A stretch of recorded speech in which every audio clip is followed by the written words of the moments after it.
बेटा, तुमने matric pass कर लिया, 18 साल हो गया, मास्टर पूरा हो गया, जॉब कर रही हो, बिजनेस भी, शादी हो गई। अब तो ससुराल में रहती होगी, मुंबई में रहती हो, पति के साथ रहती होगी, हॉस्टल में अकेले रहती हो।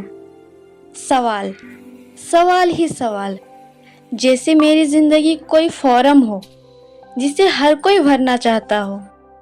शादी के बाद अकेले कौन रहता है? पर कोई ये नहीं पूछता कि मैं अपने सपनों के साथ कैसे रहती हूँ या नहीं। मास्टर कर ली, अब क्या कर रही हो? मैं सीख रही हूँ, क्योंकि सीखना कभी बंद नहीं होता। अब कितनी पढ़ोगी? शादी हो गई है, अब फैमिली प्लानिंग करो। जैसे पढ़ाई और शादी एक दूसरे की दुश्मन हो। कोई नहीं पूछता कि मैं क्या बनना चाहती हूँ, सब पूछते हैं अब क्या करोगी, अब कब रुकोगी। 26 की लगती नहीं हो, बच्ची लगती हो। हाँ, क्योंकि मैंने जिंदगी की कड़वाहट को अपने चेहरे पर नहीं आने दिया, अपने हौसलों में बदल दिया। फिर सबसे जहरीला सवाल, तुम्हारे यहाँ तो दहेज लेते हैं, कितना लिया?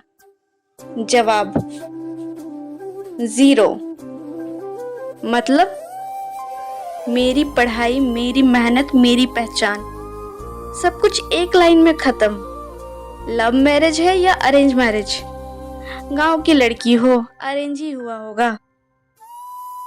जब कहा लव मैरिज तो कहा अब पछताती होगी, शादी के बाद सारा प्यार खत्म हो जाता है। कोई कहता है पति तो उस पर सर राखों पे रखता है, कोई कहता है सास बहुत ताने देती होगी, कोई कहता है सास माँ से भी ज्यादा प्यार करती है। सब अपनी अपनी कहानी बना लेते हैं मेरी जिंदगी पर।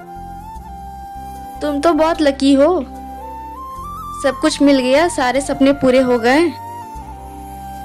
लेकिन कोई नहीं पूछता क्या सच में मेरे सारे सपने पूरे हो गए? मैं आज भी रोज एक सपना पूरा करती हूँ और रोज नया सपना देखती हूँ, क्योंकि शादी के बाद औरत की जिंदगी खत्म नहीं होती है, शुरू होती है।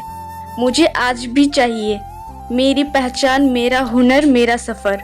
और हाँ, मुझे आगे बढ़ना है, क्योंकि सपने उम्र, शादी और समाज की सोच नहीं देखती।